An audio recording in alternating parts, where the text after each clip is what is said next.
Hi,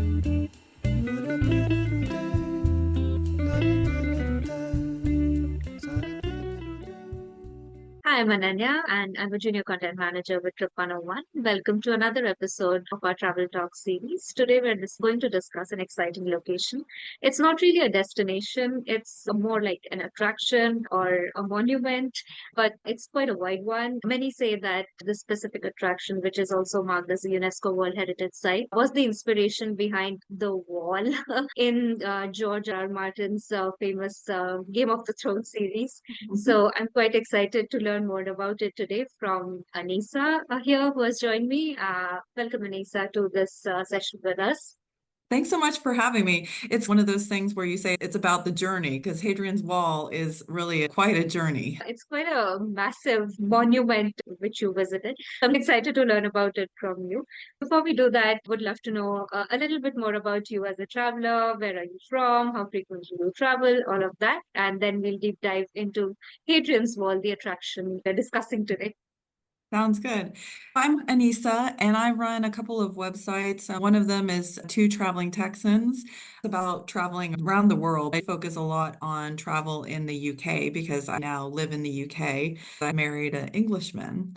So I live in Norwich, which is in Norfolk. It's in the eastern part of the country. I also have a website about that location. I help my husband with his origami website.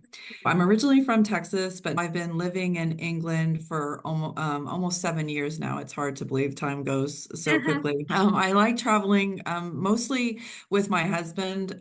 We like to go to places in England, the UK. We also like to try new places, visit family, cruising as well. That's something we just started doing last year. We focus on culture, food, and being active because we want to see as much as we can. That's pretty great. It was visiting the Hadrian's Wall something that you had like on your sort of bucket list or it's something that you were planning for a while? It was something we had always talked about doing, to be honest. Hadrian's Wall is an 84-mile long walk. We always thought we wouldn't ever be able to do it.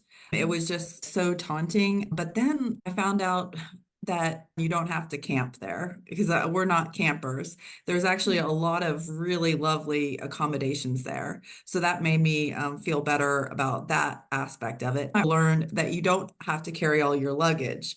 There's services that will take your luggage from place to place. So then when I realized, okay, all I really have to do is focus on the walking, it seemed a lot more doable. So I Okay. thought, okay, we do enjoy walking. We probably need to get in better shape anyways. So let's use this Hadrian's Wall thing and do it because we're not getting any younger. The longer we wait, the harder it's going to be. Last September, I don't know if you heard about it, but the famous sycamore gap tree, some people cut it down. And so at that point, it's God, we need to see stuff before we're not able to see stuff. So that's why we decided probably it was about end of October last year that we should do Hadrian's Wall this year and Okay. started preparations for it. That sounds like quite a decision that you made, and certainly like the availability of those facilities made that decision easier for you. Yeah. Yeah, let's recap a little bit to what exactly the Hadrian's Wall is, if you can tell us quickly. Yeah, so like you said, it is a UNESCO World Heritage Site. So this is the only, England has various national long distance trails, and one of the trails is the Hadrian's Wall Path. It's 84 miles. It begins in Wallsend, which is in Newcastle, and it goes all the way across the country to a small village called Bowness on Solway. You can actually walk in either directions. There's no rules about that. But the wall was built in AD 122. It only took 6 years to build. Of course, that was almost 2,000 years ago.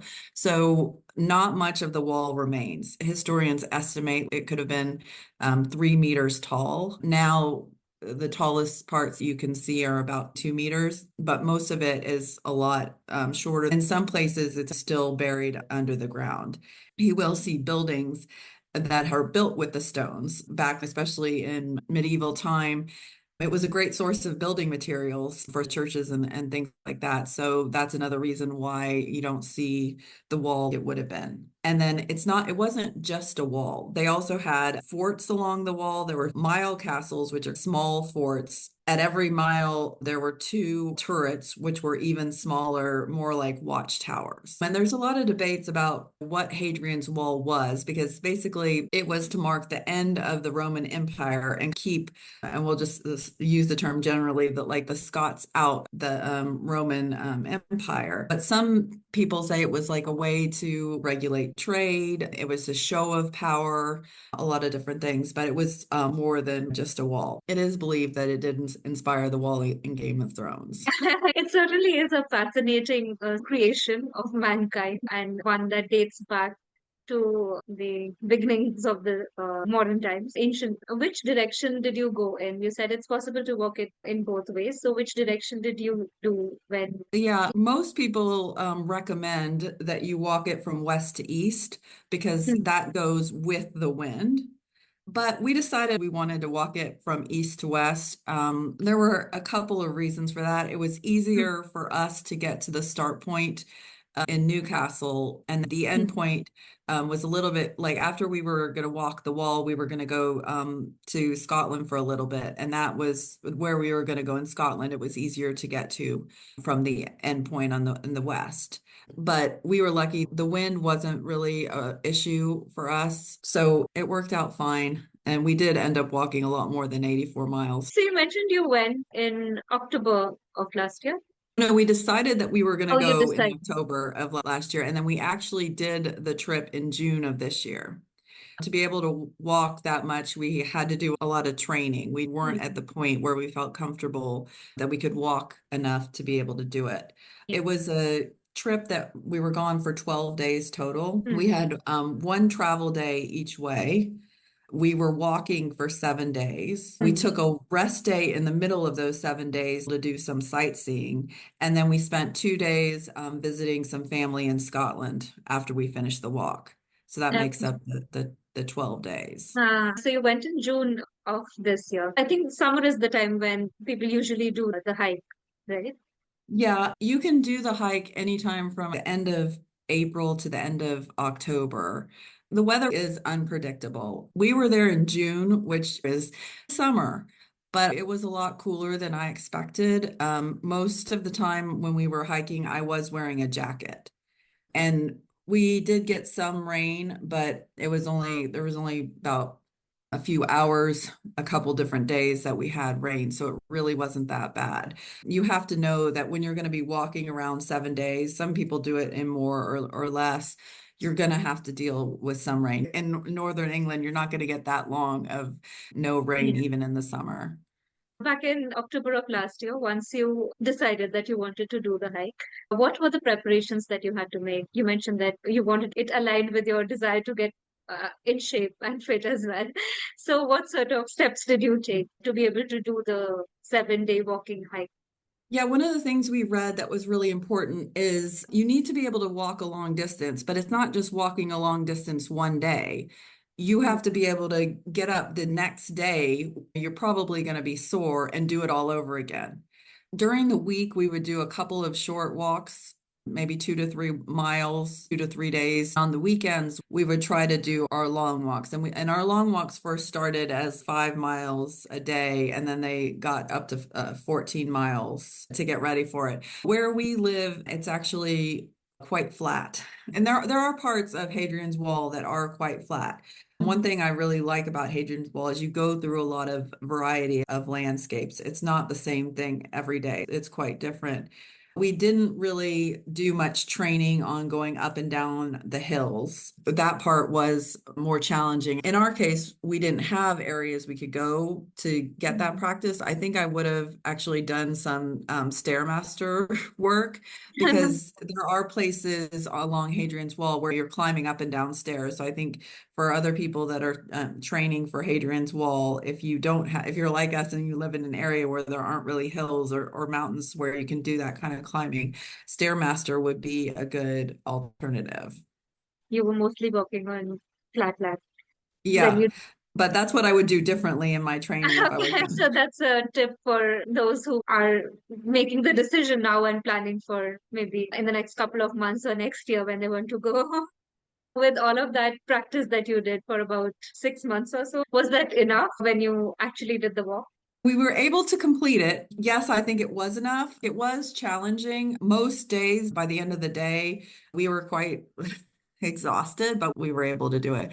But I think that's one of the things that makes it really so special is it's not an easy thing to do, but it is doable. If you put in the work, then you can do it. And that's what makes it so special when you get to the end. When you started off and did the hike completely. So you started in Newcastle, you said. Yep. Yeah, so the Hadrian's Wall path, the east end of it starts at a Roman fort called Segedunum. At that fort, you can see the ruins of the fort. They have a small museum. The museum is undergoing different repairs. When we were there, not all of it was open, but you can still learn about the history of the wall. And some Roman history. They have some artifacts and a reconstruction of what the wall would have looked like. So you can see the tall wall and Mhm. actually climb up on it. I thought that was a nice way to start the walk. Then the walk doesn't follow the line of the wall because the line of the wall would go through the city center of Newcastle. So the walk goes along the river, Mhm. which I really enjoyed. I thought it was beautiful. The bridges in Newcastle, it's a nice mix of like new modern bridges and older bridges. And it's a nice, peaceful walk. Some people say it's boring, but I didn't find it boring at all. It must have been quite scenic with the river nearby as well. Yeah, and we read that some people even will see seals in the river. We did look for the seals, but we didn't see any seals. And then towards the end of the first day, so that part along the river is mostly flat. Then you get a big hill to go up, which I was like, oh my gosh, I've already done all these miles and here's a hill. And most people talk about the first day being flat, and it is flat till you get to that hill. Okay. We walked up the hill to this village called It's called Headin on the Wall. And Headin on the Wall, that's where you see the first bit of ruined wall since we had left the fort. And it's a little Mhm. bit hidden. It's a little bit hidden behind a bush, but it's a nice section of wall. And when we saw that, that was another morale booster. That was the first day. Then the second day, we walk from Headin on the Wall to this village called Chalford. You don't see much of the wall at all that day because it's buried under a road. A general decided it was efficient to build a road across the country right over that part of the wall. It's called the military road. But there are some really good food stops. There was one pub which I loved called Robin Hood, and they had amazing scones, which I wasn't expecting from a pub, but the scone was really good. And then there's also what's called Arrington Coffee House, which they have amazing desserts. And when you're walking as many miles as we were, you don't have to worry too much about calories. So you can definitely Yeah, treat yourself, right? yeah, that's for sure. How many miles were you walking each day? I would say the average was probably about 14. The most we walked in one day was the second day, which was, it was about seven, it was close to 17 miles on the trail. And then we had to walk another mile to the place that we were staying. Ah, Yeah, so that's where you get the trail is 84 miles, but there are some times where you're not going to stay right on the trail. You're going to need to walk a little bit more to get to where you're staying. And then also there's the sightseeing that you're going to do. So you're going to be walking around seeing some more yeah. ruins and stuff like that. And then there's a few places where you want to make a detour. Yeah. So it does add up. I think we did a total of 101 miles. The wall itself is 84, but you're doing a walking trail, so I'm sure you don't take any transport at all, right? You just The continue only the time walk. we took transport from our hotel in the city center of Newcastle to the start of the wall. There's a metro you can take. So we did that. When we finished the walk in Bowness, we instead of staying the night in Bowness, we took a taxi back to Carlisle where we had stayed the night before because that's where we were going to get our transport the next day. You can also take a bus between the two, but that day we had walked like 16 miles, and I thought yeah, we can take the bus, but then from the bus to where we were staying was going to be another 15-minute walk. And I thought, I'll spoil This myself is and I'll get the taxi and get dropped off. so it's only at the beginning that you took transport, which was the metro, and then at the end when you took a taxi. But in Yeah. between the hike, you were just walking. Yeah. And even on the day when we had our rest day, we walked to do our sightseeing. Yeah. So we ended up walking 5 miles on our rest day. We could have taken a bus that day, but we were just so in the mindset of walking. So we hadn't really looked into that there was a bus. We just Mm. had looked at the map and it was like, this is about 2 miles. So we're just going to walk it. And it was funny because we did see the bus pass us several times, but we walked it both ways. You were quite in the groove and in the momentum. So you kept going. Yeah, So, no, we had such a great time. We really did. so you were telling us about the second day that you had when Yeah. there wasn't that Yeah. much of the wall visible, but you were able to stop by at places to eat, which were pretty good. And the other thing I'll have to mention, because it's important to me, is clean bathrooms. Because that's another thing, like a lot of, I think, hikes or other kind of those type of vacations, sometimes they don't have good facilities. But for the most part, there are public or bathrooms at places like Robin Hood Inn or Arrington Coffee House, and every bathroom we went to along the wall was clean, that was really nice because to me, I hate using public bathrooms, but you have no choice when you're out all day. So it was Yeah. nice that they were clean. Those two places were really the highlights of that day. We did see a nice church and a few other ruins, but that day is a really good food day. Third day, so the third day was actually my husband's favorite day. I did enjoy it, but it wasn't my favorite day because it was jam-packed. We had a lot of miles to cover. It was a lot of up and down miles, and there was a lot of sightseeing to do. I felt like we didn't have quite enough time to see the sights because I was worried about, oh, we got to make sure we get to our accommodation. On that day, two of the biggest forts along the wall, which is Chester's Roman fort and Housted's Roman fort. Chester's, when the museum at Chester's, I didn't expect it to be so jam-packed with artifacts.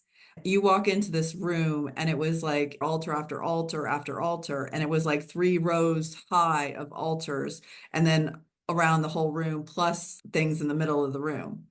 So you could have spent hours just in that one room. And there was another room of the museum, and there was the fort, which had several different areas. It has the bathhouse where the head of the fort lived. It's a big area, so it's a little bit of a walk to it. We really had allocated about 40 minutes to see all that. We ended up taking like an hour, and I still felt I didn't get to read the boards like I would have wanted to, but we had to keep moving. Yeah. You see some really nice stretches of wall. This is also the day that you pass Sycamore Gap, which is Mm. where that tree was. When we passed it in June, you could see the stump of the tree, and it was fenced to keep animals and people away because they were hoping it would start to grow back. Just a couple of weeks ago, they did report there is new growth visible. Oh, that's When great. we were in June, I was sitting there like examining it and I didn't see any at that time. I was worried it wasn't going to grow back. Mm. But now when I heard that news, I'm really excited. I know it's not going to be the same for a long time. And even when it does grow back, it's still not going to be the same because I Yeah. think they're going to let 12 different new growths on there. And I think they're going to try to let as many as possible survive. So it'll be like a cluster of tree versus the one tree. But we'll see. We'll see what happened. But it's going to be a long time. That tree was close to 200 years old. Mm. So we'll see. And then that takes you to the village it's called Once Brewed.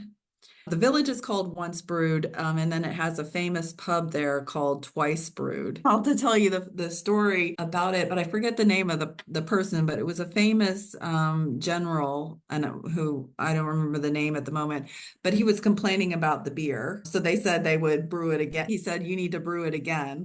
So this is the Twice Brewed pub. So they Mm. do have their own beer there.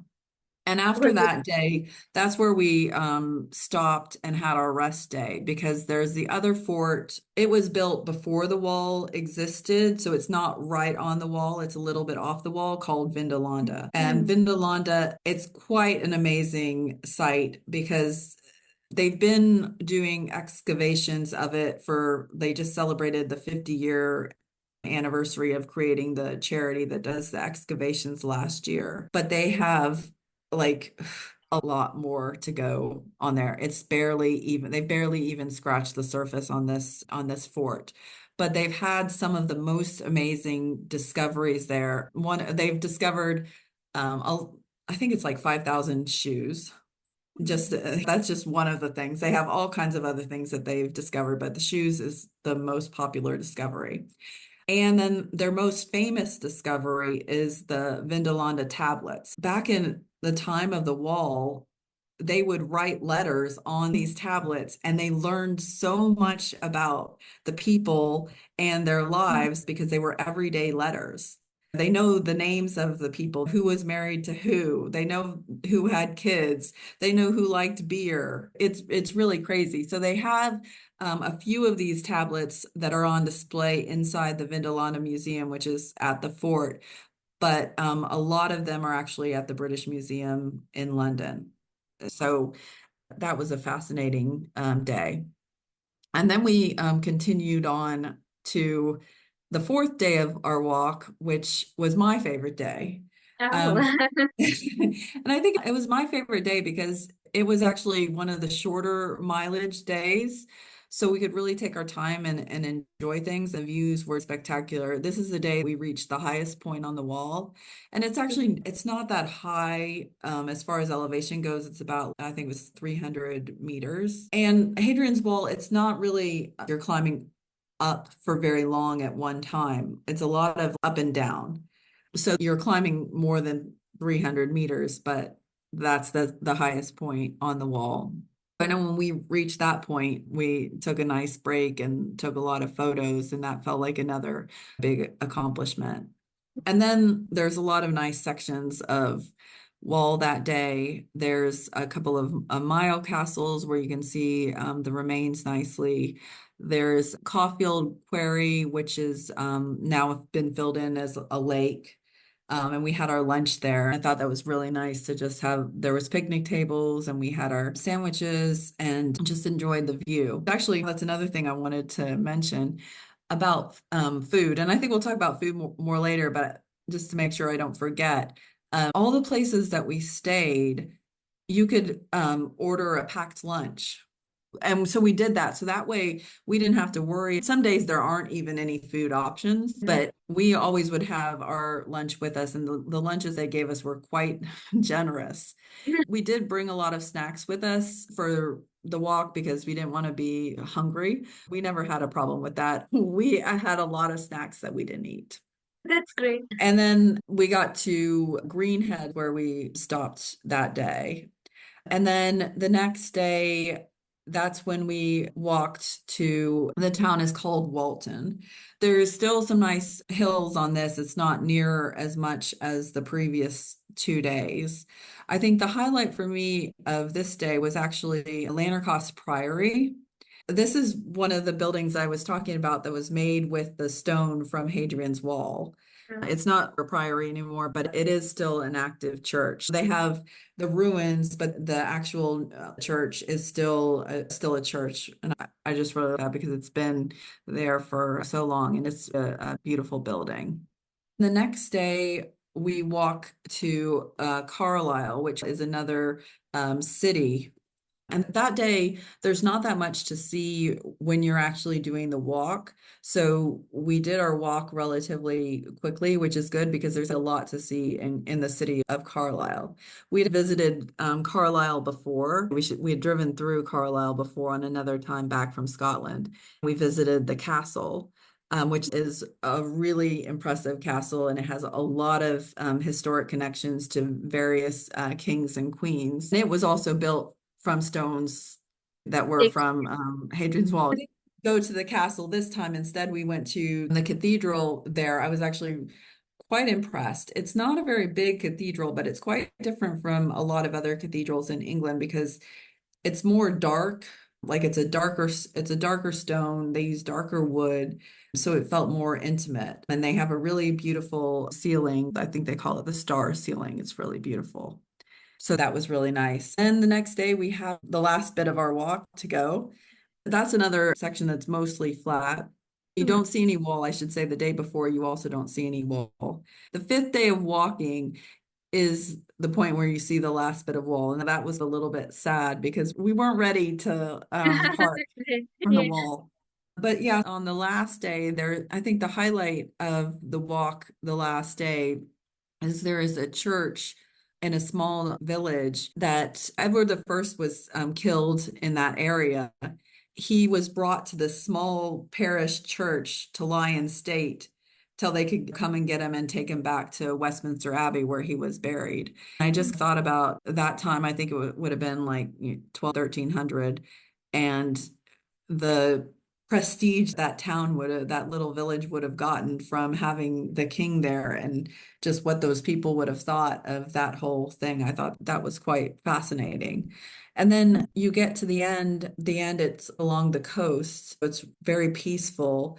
And there's a little, I don't know, it's not really a pavilion, but it's like a covered bench area that you can sit when you get to the end and look over what's called the Solway Firth and think about your Sure. accomplishment. My husband brought along a half bottle of wine so we could toast each other. It was actually raining when we finished, maybe the last hour or so, not really that hard, but it was still raining. We sat under that cover and it was just really peaceful and just thinking about how amazing our journey had been. Yeah, quite impressive also that you were able to complete it, and especially 7 days of walking is no joke at all, definitely. Yeah. And actually, the one thing I should say, so after our first full day of walking, I didn't think we were going to be able to complete it Mm, because my husband had really bad blisters slash rash on his feet, on both of his feet. mm, And he wasn't wearing new shoes. He wasn't wearing new socks. He had done all his training wearing the same things.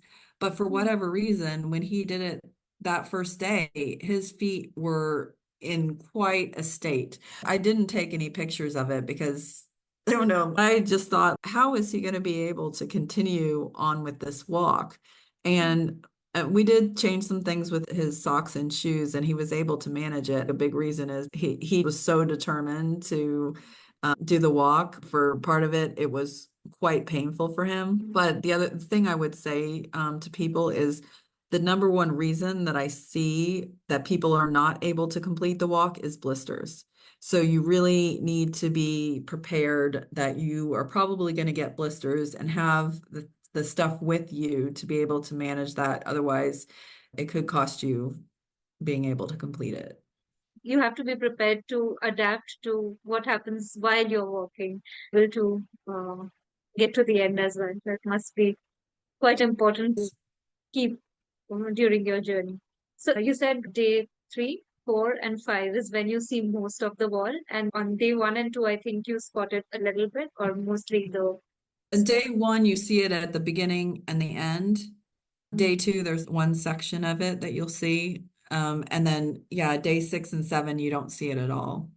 So it's the wall is only in your mind Yeah, to. you're just getting to the end. Sometimes you can see some, because in addition to the wall, there's a lot of earthworks because they had ditches on both sides of the wall in some places where it was flat, not like along a hill edge, they Mhm. wouldn't have had, but they called one side the vallum and one side the ditch. Sometimes towards day six and seven, even when you can't see the wall, you're seeing beautiful countryside. Some people say when you can't see the wall, it's a bit boring. I wouldn't say that because still thought it was really beautiful countryside.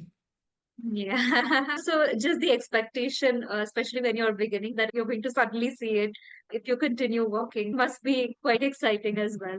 Yeah, every time when we hadn't seen it for a while and then we saw it, especially the end of the first day, making it up that hill and then seeing it, it was like, oh, yes, we're so excited. Because you see some of it at the Sejunum Fort, not just the reconstructed bit, but there is a little bit of actual wall. But it's not as impressive because it's right by the other ruins of the fort.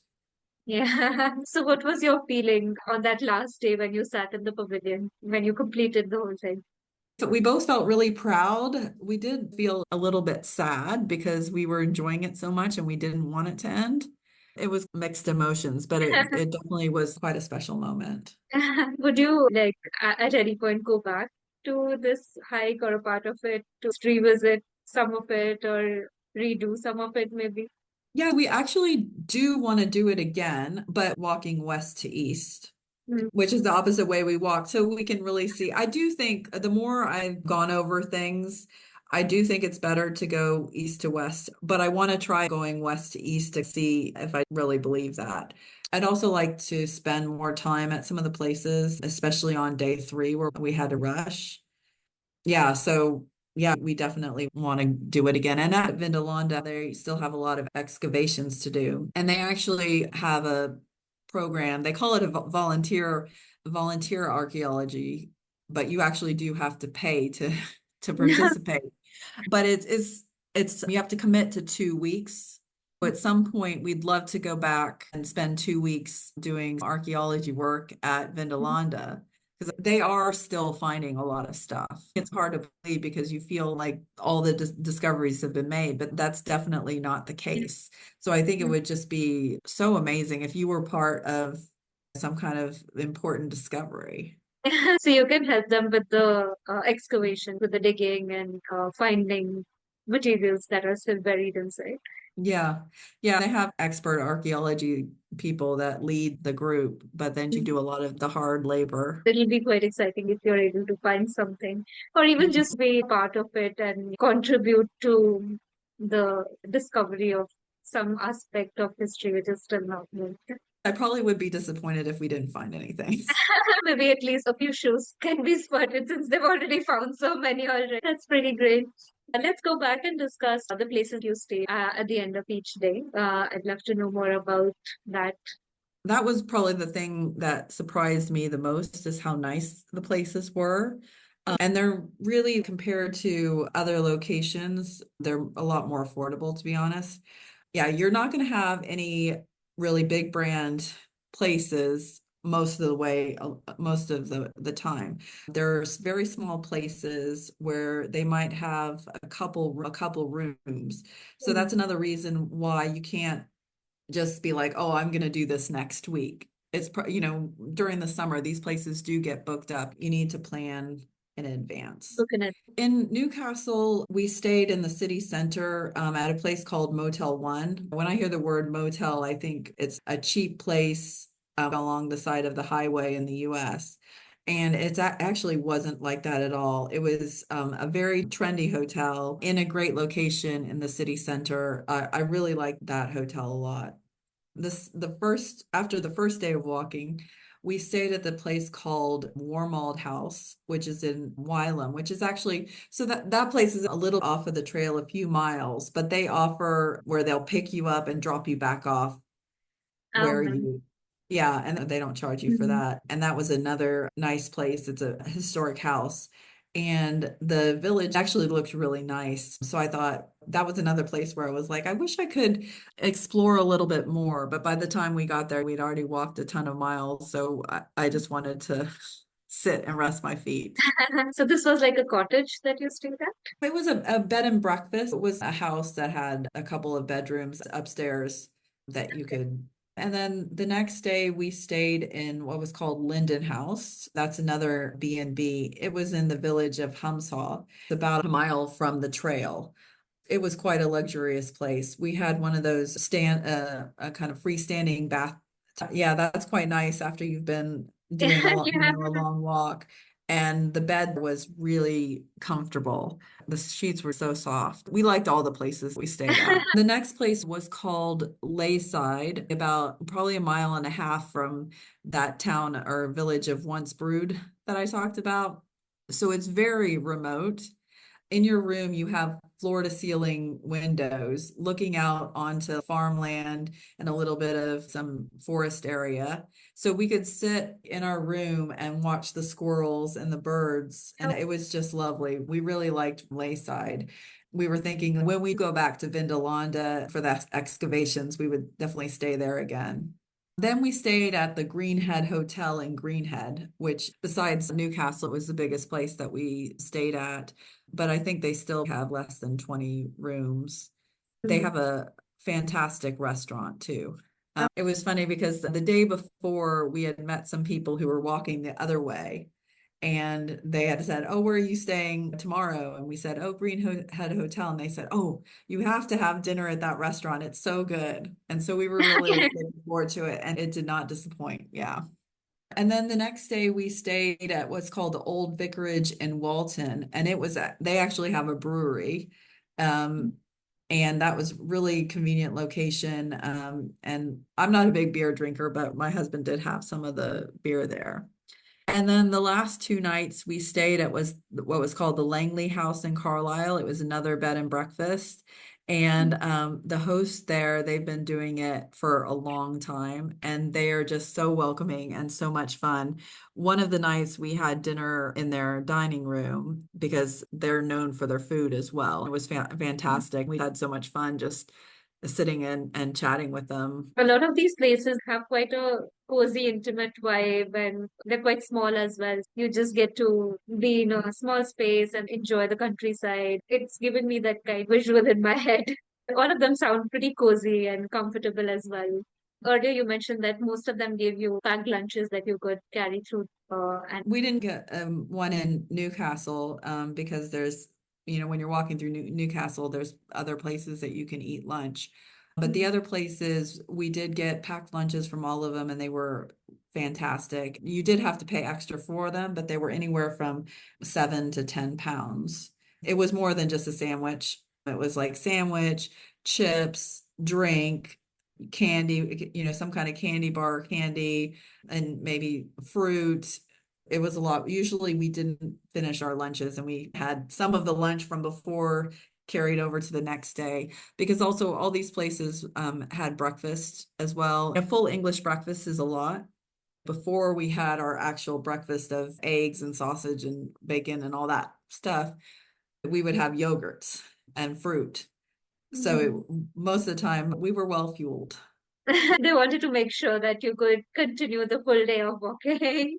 Exactly. Yeah, that's quite nice. Did you meet a lot of travelers or people who were also doing the hike along the way? Yeah, we did. And that was another thing that we really enjoyed.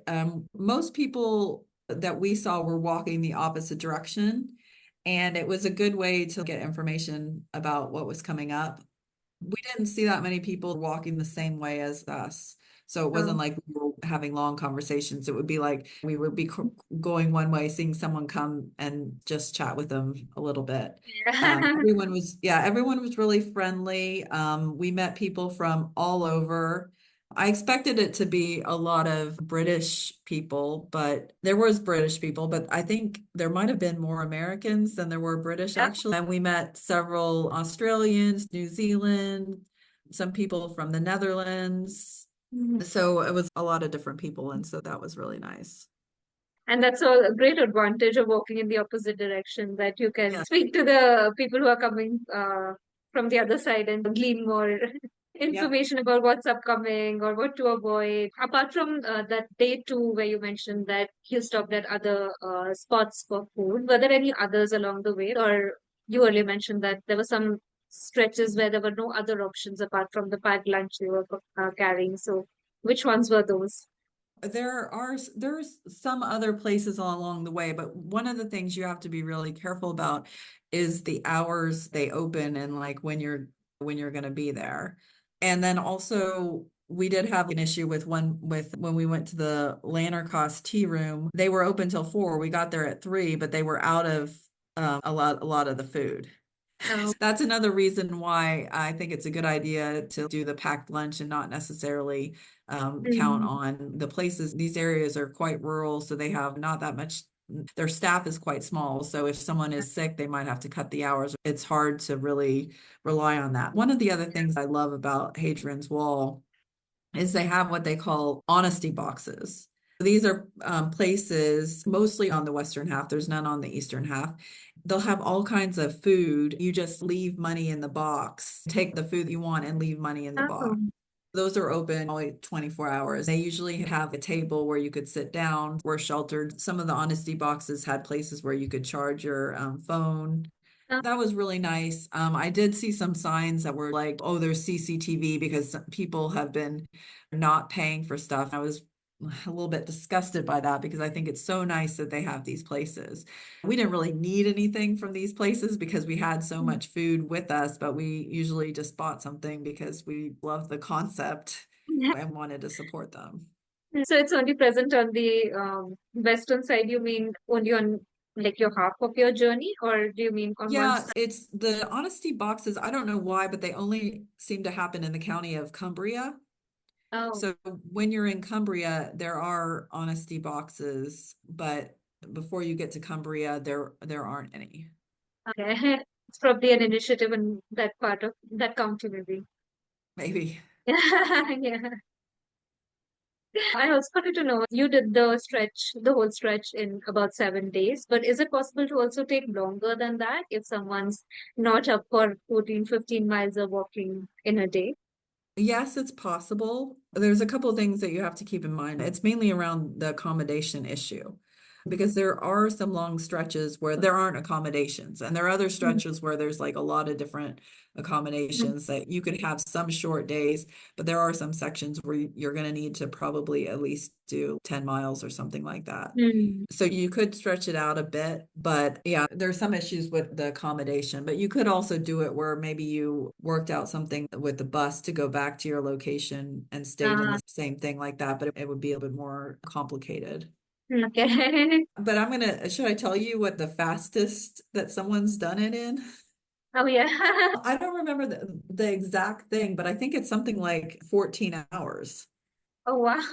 Yeah, and that was a few years ago. A lot of people do run it. We did see a few people that were running it.